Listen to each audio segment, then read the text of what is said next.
Welcome to the Details of Life, where you will hear from some of the most interesting and best minds in sports. I am your host, Marcus Wilson, and let me just tell you, ladies and gentlemen, it feels so good to be back. Season 1 ended in August, and here we are back. Took a little bit of a hiatus, made some upgrades, made some changes. At least I think there's some upgrades. As we continue, want to give the people what they want and what they need. These are fun times, just in time for basketball season, right in the middle of college football, a lot of things going on. And I'm going to bring it to you. So we primarily focus on basketball. I know a lot of people in a lot of different areas. And so we're going to cover a lot of that. But for some of you that this may be your first time tuning in, let me give you a little recap of season 1, how we got here, and a little bit about who I am. Not too much. You'll figure it out. Season 1, it was just something I wanted to do. You know, this was back in January, before everybody had a podcast. This was before COVID hit, when everybody had all this free time. And so I just wanted to start really interviewing people and talking sports with a lot of my peers and colleagues and people that I knew.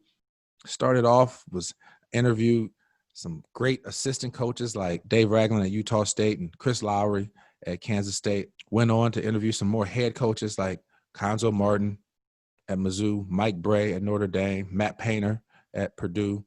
Some former great players, Dwayne Evans at SLU, Calbert Chaney, IU great, Damon Stoudemire, who's a former great player and now a college coach. And so we just did a lot in season 1. It was a great success for me. I enjoyed it, got a lot of good reviews. And so that's why we're back. If it wasn't going good, I probably wouldn't have came back. But thank you so much for your support. Just a little bit about me for those of you who don't know. I'm from South Bend, Indiana. That's why you'll hear me speaking Notre Dame a little bit. I'm very fond of their football team. I'm a huge Notre Dame football fan. Went on to University of Evansville, played a little bit of basketball. As you can see, some of these things in the background, Hall of Fame, some of just some good accomplishments there. Went on to play professional basketball for 12 years, primarily in Europe. Had some summer league stints with the Jazz and the Bucks and the Knicks, but never couldn't quite make it to the league, but had a good career and a great time in Europe.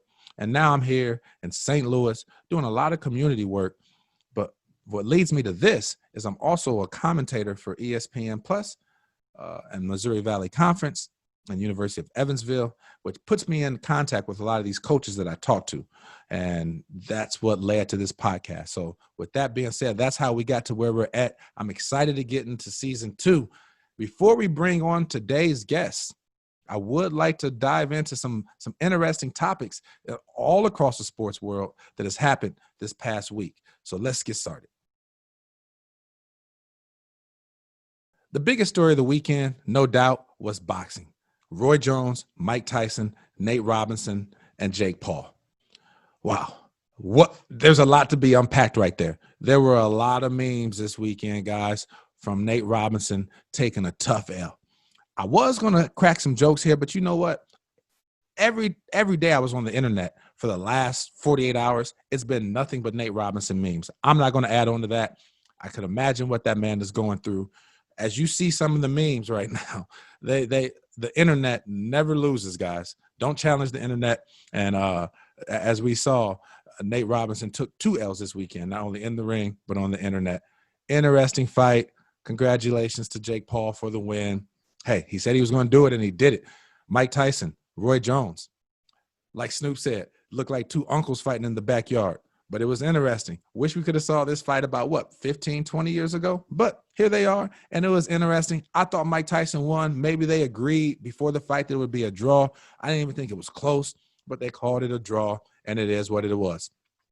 The big winner, Snoop Dogg. I think every athlete, every fan wants to hear Snoop Dogg on more commentating games. I would love to do a game with Snoop Dogg. I mean, the guy was hilarious. Besides just watching the fights, his commentary brought that thing to a whole nother level. So the big winner was Snoop Dogg. So besides being one of the all-time hip-hop greats, he might have just found himself a new career in sports commentating. Moving on to college basketball, guys. My alma mater, University of Evansville, lost to Prairie View A&M, 21st loss in a row. I'm going to have to address that until we get a win. Hopefully things turn around there. Come on, Aces, got to pull that together. Big winner of the weekend, in my eyes, the Atlantic 10 Conference. Really had some big wins. St. Louis University beat LSU, and then we saw Richmond knock off Kentucky. Ladies and gentlemen, and I'm talking to the people from the NCAA right now, when it comes time for the tournament, whether it's March Madness or whenever that occurs, and I hope it will, take these wins into consideration. You had two of the top teams in the A10 versus two of the top teams in the SEC. A10 won both. They should get the nod, looking like the A10 can have multiple teams in the NCAA tournament this year. Gonzaga looked good. Baylor looked good at 1 and 2. Virginia, Villanova took some L's, but this is why we play the season. If all we did was have a top 25 and say those would be the final 4 teams, there would be no need to play the games. This is why we play, and this is the beauty of college basketball. Moving on to college football, I thought the biggest story of the weekend was just the equity movement. The equity movement. We saw Sarah Fuller become the first women's player to ever get a snap in a Power 5 football game. That's big time. You know what? I'm so happy for her. I was very disappointed by some of the fans and some of their comments about how they were wishing that she would fail and get her head knocked off and all these things. Guys, come on. This is why we need more equity all across the board, not only in sports, but in life. Shout out to you, Sarah Fuller, for being a trailblazer and leading the way in this. Hopefully you get some more snaps. Can't wait till you get some points on the board and knock down a field goal. Alabama football, still legit. Number one. I have no complaints about that. I am a Notre Dame football fan, and I do think Alabama should be number one. They look like a very well-rounded team. I see no weaknesses with them right now as they dismantled Auburn again this past weekend. Notre Dame, however, did look good knocking off North Carolina. I do think they should be the number 2 team in the country. People always hate. They say, oh, you beat Clemson without Trevor Lawrence. Hey, you know what? Trevor Lawrence doesn't play defense. Clemson still had the ACC's all-time leading rusher in the backfield, which Notre Dame kept him very quiet. That quarterback that they had in there, he's going to be playing in the NFL one day. That dude's a stud. They still haven't lost a game except to Notre Dame, and I do think they were one of the top 4 teams in the country, so I do have Notre Dame at number 2 in my polls. Ohio State, they're going on tricky ground right now, because if they don't get this COVID situation clear, they may not be able to play against Michigan State. Who knows what happens the next week against Michigan? If they don't make it to the Big Ten Conference Championship game, although they do look like one of the top 4 teams in the country, and no doubt they have top 4 talent, again, this is why we play the games. If it wasn't for playing the games, we would just come out with rankings before the season and say, you know what, you top 4, you're the champions, or go to the Final Four and play it out. Ohio State has to play these last 2 games and get to the Big Ten championship game, in my opinion. Otherwise, I don't think they deserve to be in the college football playoffs. Moving on to the NFL, again, the equity movement. Callie Brownson moving in as a tight ends coach for the Browns. Shout out to you for the Browns for doing that. Speaking of the Browns, 8-3. Cleveland fans have been waiting for seasons like this forever. They don't come along often, guys, so you better appreciate it and count your blessings while you have it. Looks like they're going to make the playoffs. Happy for the Browns. The Broncos, they tried to get a coach to come on and play. You know things are bad when you're subbing in a coach for a player. We know what happened with well, maybe you don't know what happened, but all of their QBs were eliminated because of various reasons, and they tried to sub in a coach. When you're trying to do that, you got to expect the outcome won't be good. They only completed 3 passes the whole game, and 2 were to the other team. That's not a good place to be. Broncos took a bad L. They need to get some quarterbacks back. Derrick Henry and Tyreek Hill dominated the weekend. If you played against them in fantasy football, you probably lost.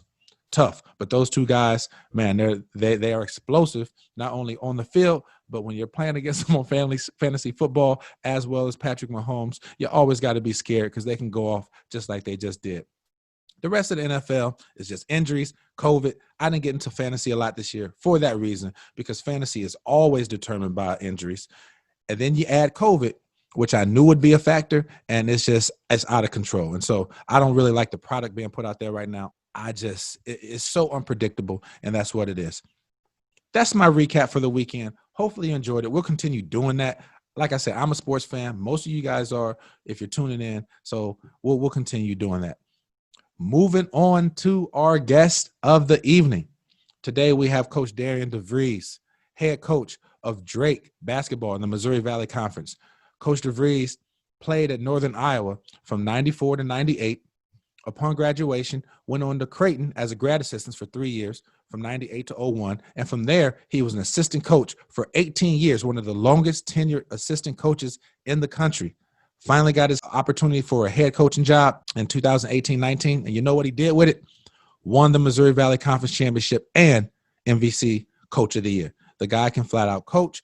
Guys like Darian, in my opinion, turn out to be some of the better coaches because they come from smaller schools or they may not be overly talented when they played. I mean, he was a good player. Don't get me wrong. We competed. But when you look at some of the really good players that have tried to coach, I'm talking like the Clyde Drexlers and the Mark Prices and some of those guys, it has been sometimes really ugly. Don't get me wrong. Some NBA guys are really doing a good job. Like I mentioned, Damon Stoudemire's doing well. Fred Hoiberg was awesome. Pat Ewing, Anthony Hardaway are doing well. But generally, I see some of these guys that come from D2, D3, small D1s. What it is they know the game so well, and they had to know the details in order to even compete. You know, you're not some guy with 6'8" with extraordinary talent, right? They had to know every shortcut. They had to work harder. They had to do a lot to even compete, and they know how to teach that to their players, which turns into wins. Coach DeVries is doing a great job. Off to a great start this year, 2-0, starting off the season with a big win at Kansas State.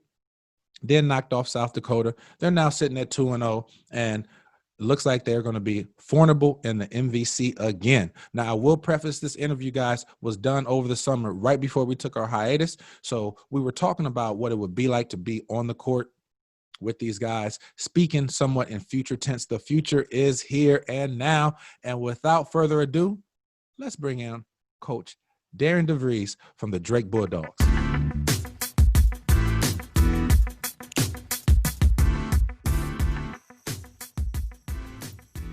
Like I just prefaced, ladies and gentlemen, today we are joined by Drake Bulldogs Head Coach Darian DeVries. How you doing, Coach?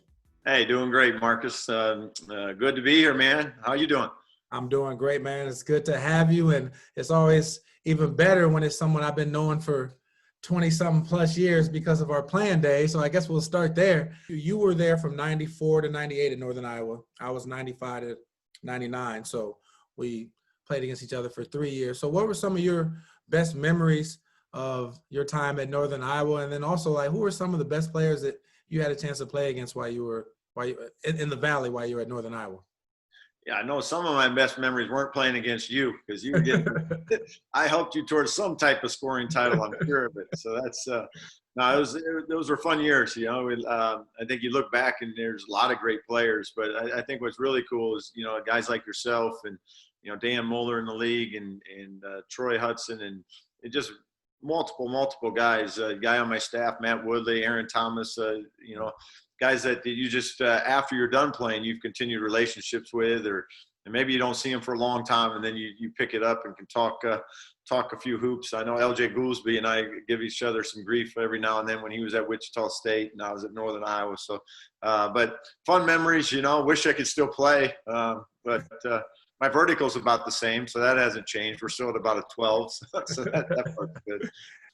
I hated playing at Northern Iowa. It's just the depth perception of the rims and everything. But I was talking with Dan Muller when he was on, and I was saying, like, the top 3 players that I remember playing against, I thought was Rodney Buford, in no specific order. Rodney Buford, Rico Hill,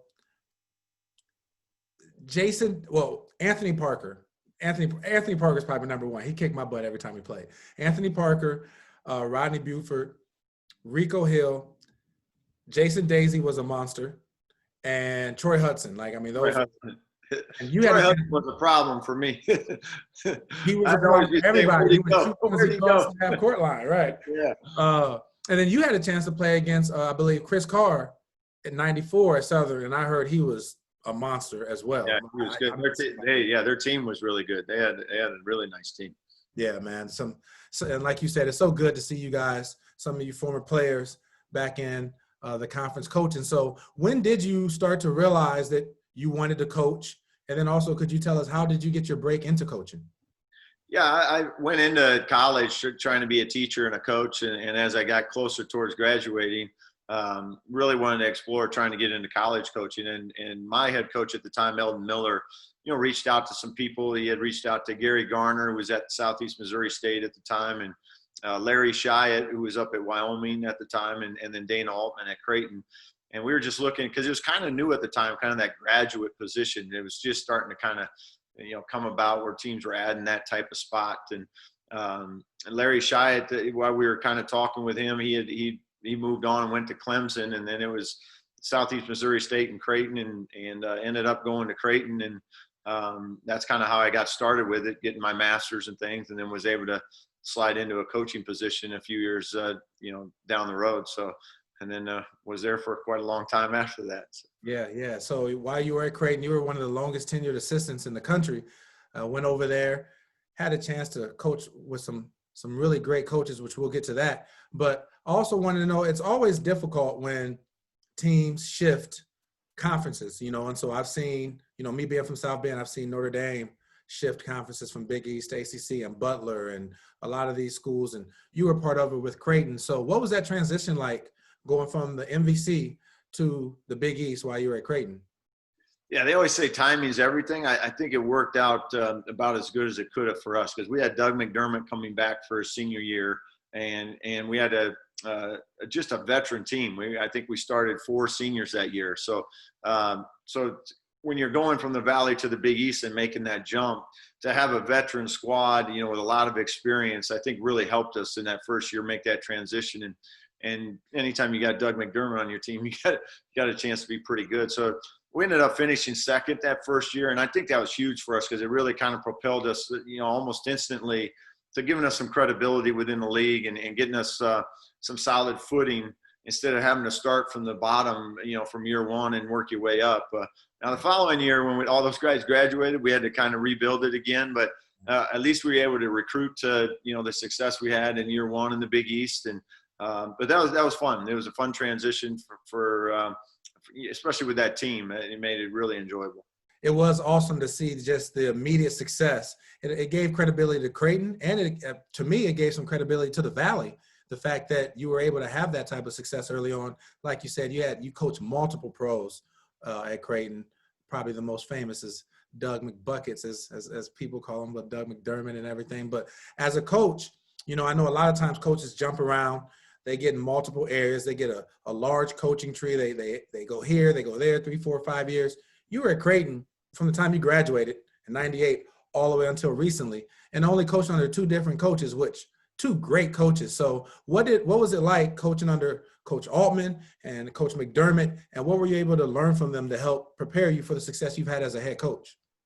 Yeah, that's awesome for me. For 20 years, I was with 2 of the best coaches in the game, in my opinion, and they're both different and both the same at kind of how they approach it every day. They're just so steady in what they do and consistent in how they go about teaching kids and motivating kids. And so to be able to learn under those 2 guys for 20 years, what an opportunity of a lifetime as a coach. So, from my standpoint, there's no reason to really want to be anywhere else when you're at a great school, great place, great situation, working with awesome people, have, incredible players throughout the years that you've really enjoyed, being a part of their lives and seeing them grow on now after college and do tremendous things. So, it was an awesome time for me, that those 20 years while I spent it at Creighton, and then getting the opportunity to move on to Drake after that. Getting to where you're at right now, you arrived at Drake, and I remember reading the ESPN article, and it was saying that, kind of gave your history, and it said that you had a uphill climb to rebuild Drake your first year because you had lost so many players, was only returning 1 starter. Well, as history showed, you won 24 games your first year, won the Valley, MVC Coach of the Year, went to some postseason play. And so how did you make that turnaround happen so quickly? And then also, did you know that you were going to be good? Like, once you started signing guys, did you know, like, we have a chance to be good? Or did things just start rolling and you kind of caught fire? What was that like, taking over that program and turning it around so quickly? Yeah, when we first took it over, we weren't sure, how that year or that, those first couple of years were going to play out. But once we got a couple grad transfers, Nick Norton and Brady Ellingson. Nick Norton was the first one to commit to us. And then we signed some junior college players, Tramel Murphy and Anthony Murphy, twins from Florida Southwestern, and then DJ Wilkins came with them as well. So all of a sudden we went from only having 3 scholarship guys and one one starter to having a really veteran group of guys, some older guys that played a lot of basketball. And I knew once we got into the summer and we started our workouts and stuff, just having been in the Valley for all those years, I knew our talent, was pretty good. And then it comes down to, how does everything else play out with the chemistry and all that stuff. And we were just fortunate. We just had an incredible group of guys that, we had recruited them all. They're all excited. They just were eager and hungry to win and learn. And they just had fun with it. And that's, and the wins started piling up. They got confident, and that momentum just became contagious within the group. And so we were able to kind of get things kick-started that first year to get it going. And then, like I said, just really thankful that group of guys was the group we got to start out with. Yeah, man, it was a great group of guys, but also you're being pretty humble, man. I thought it was awesome to see you get Coach of the Year your first year as a head coach.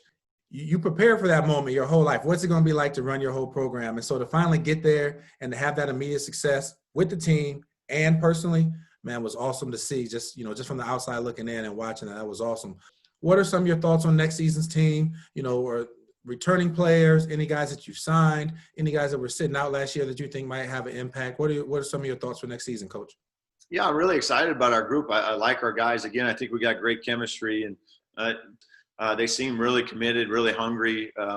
We have a lot of guys back that played a lot last year, and then we have some guys that were sitting out, some new guys. So I think we got a great blend. Last thing, I always close up with this, is the details of life, and I always ask people who have had some success, what are the details of them being successful? Are there any daily routines or self-mantras or habits that you have that you think has contributed to your level of success?